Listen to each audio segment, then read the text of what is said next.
ازيكم وعاملين ايه واخباركم ايه ويا رب تكونوا بخير. جدالية جروس، وكالعادة جمهور الزمالك مقسوم ما بين مؤيد وفرحان والحياة بقى لونها بمبي وعشان جروس جه، وناس بتعترض على قدوم جروس، وكل حجج الاعتراض بتاعتهم حجج غير منطقية. ان تدل على شيء تدل على كم العته والتخلف اللي الجمهور ده بيفكر بيه. والله العظيم، يعني لا انا مش فاهم ده معترض على ايه. اما تيجي حد تساله انت معترض ليه، بيقول لك اسباب غريبه قوي، اسباب غير منطقيه في الكلام. واما بتسال اللي فرحان فشخ ده فرحان ليه، بيقول لك حاجات غريبه برضه. يعني ما هو برضه في منطق في الحديث. في غياب المنطق الجهله هم اللي بيتحكموا في الدفه. فعشان يا جماعه نتكلم بمنطق في الموضوع ده يبقى لازم كده ايه، نتفق على شويه حاجات. نتفق على شويه حاجات. ان كنت من الناس اللي انت هتحط لي اسم مدرب مصري يدرب الزمالك احسن من جروس، فانت بني ادم معتوه مختل للادراك، اهبل، مكانك سويت كامل فول اوبشن في ابو العزايم. اما انت هتحط اسم مدرب مصري او من ابناء النادي او من الهجس اللي احنا بنهجسه على نفسينا ده قصاد جروس، تبقى انسان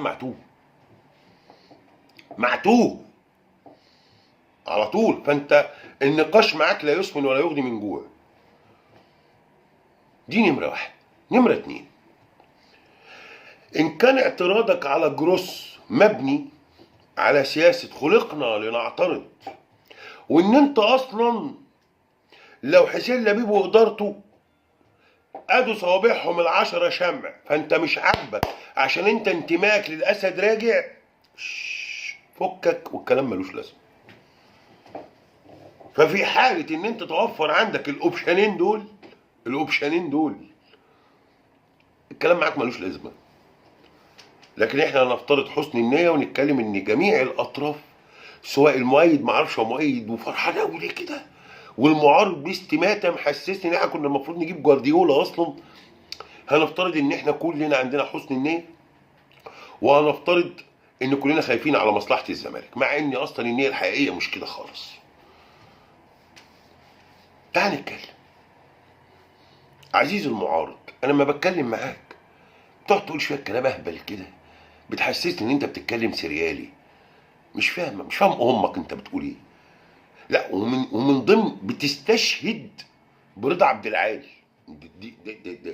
ده موضوع كارثي بالنسبه لي اصلا. رضا عبد العال اللي اصلا ما كانش عاجبه جوميز، اللي انت زعلان انه مشي. رضا عبد العال اللي مش عاجبه جوميز، رضا عبد العال اللي ما كانش عاجبه فريرا. مع احترامي الكابتن رضا عبد العال، بس يعني هو شهادته مجروحه لان الادراك عنده غريب شويه. فما تجيبليش ده وتاخد شهادته. انت اول اعتراضك ازاي اجيب مدرب قاعد 3 سنين ما بيشتغلش. بص يا حبيبي، بص يا بابا، انت او الاهلي مستحيل تجيب مدرب اجنبي بيدرب فرقه اوروبيه فهيسيبها ويجي لك الا لو عندك فلوس زي فلوس الخليج. فانت ما عندكش فلوس زي فلوس الخليج، وبمقارنتك باوروبا مستحيل يسيب اوروبا ويجي لك. فهو مش هيجي لك الا بحاجه واحده، الا وهي انه قاعد في بيتهم. التاريخ بيقول كده. سيبك مني انا كزمالك، مانويل جوزيه اللي هو اعظم مدرب درب الاهلي كان قاعد في بيته. كان قاعد في بيته. فيريرا كان قاعد هو كمان، كان محاضر دولي ما بيدربش حد. جروس اما جبته كان مش عارف برضه. فحته انه قاعد 3 سنين في بيتهم دي حته مش مفهومه بالنسبه لي. لا مش حجه. ليه؟ عشان المدرب الابديت بتاعه كثقافه تدريب ما بيخلص. هو سهل يعمل ده، ايفنتات، محاضرات، سهل يعمل ده. هو مش لعيب كوره انا ما هنزله لازم يبقى رجله في الملعب ولازم يجري ده بيكاتشن يا باشا، معاه مساعدين هم اللي بيعملوا الكلام ده. جوارديولا بجلاله قدره شوف معاه كام مساعد اصلا يا باشا، وهو ليه الفينش بتاعه هو. فموضوع 3 سنين دي قاعد مش دي تتقال على لعيب كوره، ما بتقالش على مدرب. فانت اصلا ثم انت مين انت، سواء انت او الاهلي، عشان مدرب اجنبي جامد يسيب فريقه اللي بيدربه ويجي لك؟ لا معلش خلينا بس نتكلم بصراحه، الكلام يضايق بس نتكلم بصراحه. فحته ان المدرب الاجنبي قاعد بره بقاله ما بيشتغلش بقاله سنتين، هو كولر كان فين اما الاهلي جابه؟ ما كان في بيته. فمش فارقه هو قاعد سنتين 3 في بيتهم ما عملش ما دربش، لا ما انت ده اللي انت هتجيبه اصلا. انت بتجيبه بناء على سي في قديم عنده وتجربه انت عارفها، مش بتجيبه عشان هو بيدرب الميلان فعامل نتائج حلوه مع الميلان فانت داخل تتفاوض معاه عشان يسيب الميلان ويجي لك. انت مريض يا ابني. هتديني اختيارات تانية لمدربين زي ميكالي مثلا، وزي راجل زنباور ده اللي احنا كنا عاوزين نجيبه. فانا قلت لك الاختيار هنا لجروس هو اختيار عقلاني، اختيار سياسي من الاداره. هو قلت لك في فيديو قبل كده هو مش احسن الاختيارات، لا ده هو اختيار يعني مش امثل الاختيارات، هو اختيار كويس. بعيدا عن فكره المدرب المصري اللي بعض المجانين والمعتوهين والمختلين الادراك بيعرضوها علينا ان الزمالك يدربه مدرب مصري، والموضوع ده ما بشوفوش غير في الزمالك. يعني مثلا الاهلي بيمشي من عنده مدرب، مفيش حد من جمهور الاهلي يقول لك ايه ما نجيب فلان الفلاني اللي بيدرب سمات طلخه او ابن النادي وعامل نتائج حلوه، مفيش الكلام ده عندهم. هو مدرب اجنبي مشي، مدرب اجنبي لازم يجي. وافشخ مدرب ابن النادي، افشخ واحد عندهم ما هو الا مساعد لمدرب اجنبي. دي قاعده عندهم ثابته، يا ريت احنا كمان نثبت القاعده دي ونفكنا من مؤمن سليمان وايهاب جلال الله يرحمه واسمه خالد جلال ومش عارف مين، لا انا نجيب طارق مصطفى، لا الكلام ده خلاص. الكلام ده في نيتو كارميليتو ده كلام اهبل، ده كلام عبيط ملوش لازمه. مفيش مدرب مصري هيفيدك. مثلا ما نحط دلوقتي المواجهه مع جروس، هيفيدك زي جروس. عنده زهايمر، والله العظيم ما هعلق على الموضوع ده، والله ما هعلق. والله انت كده انت انت جاهل لدرجه انت مش عارف ايه هو الالزهايمر اصلا، انت مش عارف المرض، انت تنعق بما لا تفهم، انت تنعق بما لا تفهم. انت طب اقرا طيب عن المرض، اقرا عن المرض وهتعرف ان هو ما ينفعش يجي من سويسرا للقاهره، مش هينفع لو هو عنده ده. يعني هو مش هينفع يقعد حتى يتفاوض، مش هينفع. فانت ما تعرفش ايه هو المرض اصلا، بس انت ايه ذات معزته وبتنعق زي الحيوان بما لا تفهم. ليه؟ انا بتضايق من الجهل. ده انت ما كلفتش خاطرك تقرا ايه اعراض مريض الالزهايمر ده بيحصل له ايه، ينفع يعمل ايه؟ لا مفيش، لا عنده زهايمر يا عم، ده عنده زهايمر. بس انت سمعتهم بيقولوا كده فانت قررت تقول كده. ليه؟ عشان انت خناقتك مش عشان الزمالك، عشان انت بغبغان، عشان انت صدى صوت. وده اللي مضايقني منك، ده اللي مضايقني منك. عنده زهايمر، اقرا عن الزهايمر وتعرف انه ما عندوش زهايمر. بالمنطق كده اما تقرا لا مستحيل يبقى عنده زهايمر. بس او انت اصلا الزهايمر عندك فيلم عادل امام، ده اللي انت تعرفه عن الزهايمر بس. اصله سنه كبير. هو انت عاوزه يخلف ولا حاجه؟ انت محتاجه يخلف فسنه الكبير ده مضايقك؟ وانت كنت جايب فيريرا شاب في العشرين؟ يعني مش فاهمك. اي كلام، اي كلام، اي كلام، اي كلام. انت جايب فيريرا اكبر منه وخد بيك دوري وكاس في ظروف اوسخ من دي. فحكمك على فشل التجربه من غير ما يبقى في تجربه اصلا، دليل انك فاشل وانسان جاهل، واعتراضك مش من اجل الزمالك، اعتراضك ان انت من اجل خلقنا لنعترض والاسد راجع. ده اعتراضك من اجل الكلام ده، لان انت بتتكلم كلام غير منطقي. ثم اي مدرب هيجي زمباور بقى، اي نيله، هو محتاج تدعيمات، مش هينجح لوحده، هو مش الساحر اوز.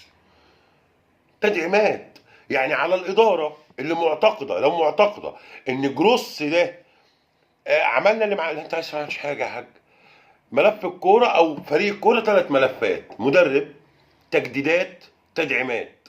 انت عملت خطوه، وخطوه مش هيبقى ليها معنى، مش هيبقى ليها معنى الا لما تعمل الاثنين التانيين.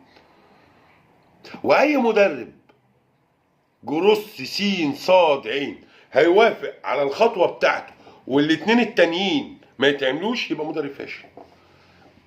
فانا كل ده لسه ما حصلش. فاللي معترض، انت معترض على ايه؟